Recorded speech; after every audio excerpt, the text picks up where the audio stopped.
Hollow Maze.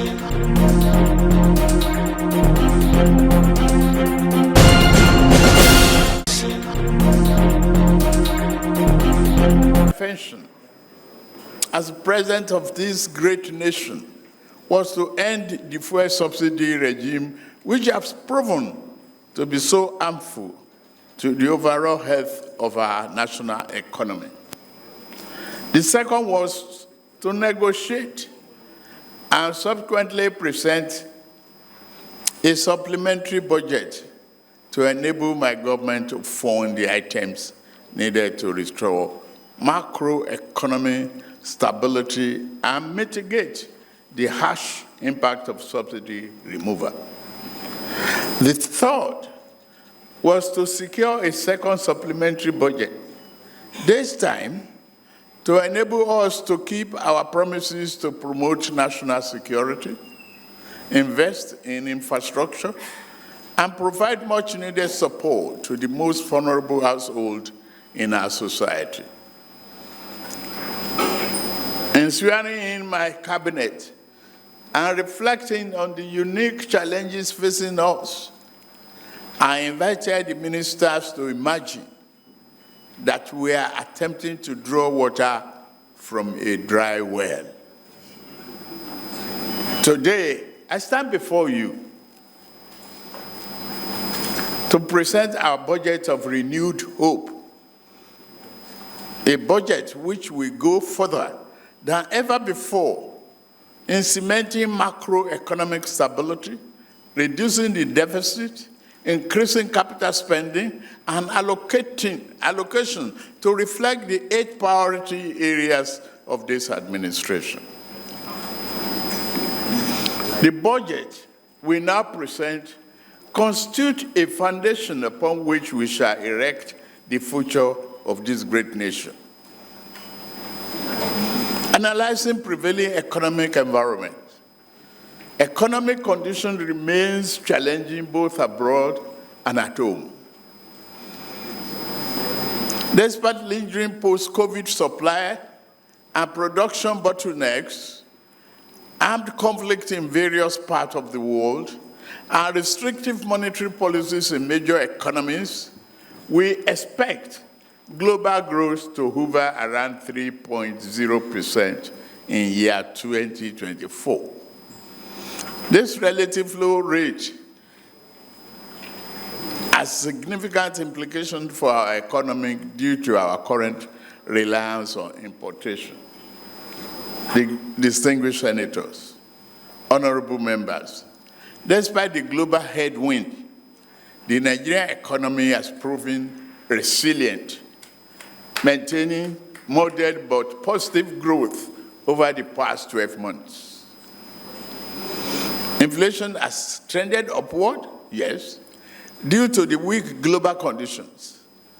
To contain this rising domestic prices, we will ensure effective coordination of fiscal and monetary policy measures and collaborate with subnational governments to address structural factors driving in inflation in Nigeria.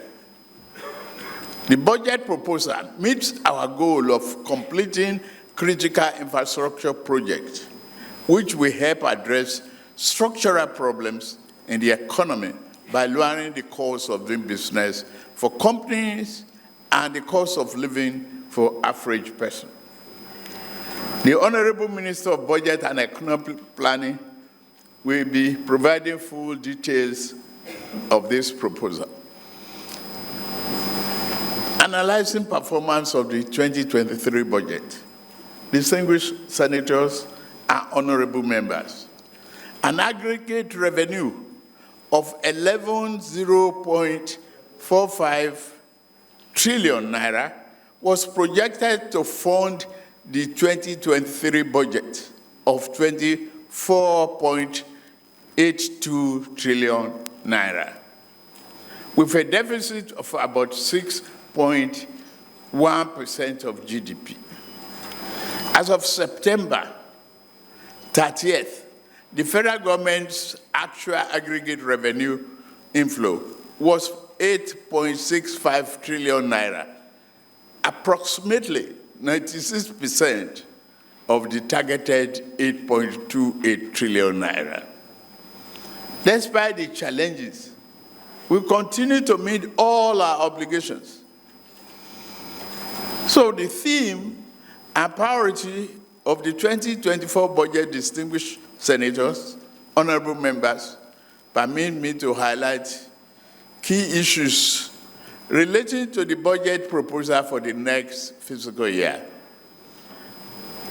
The 2024 appropriation has been themed Budget of Renewed Hope.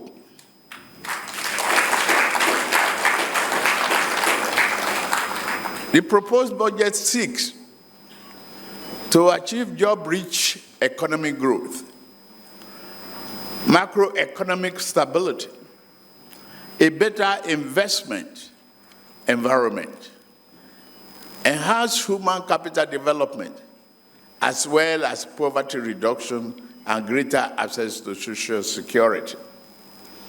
Defense and internal security are recorded top priority.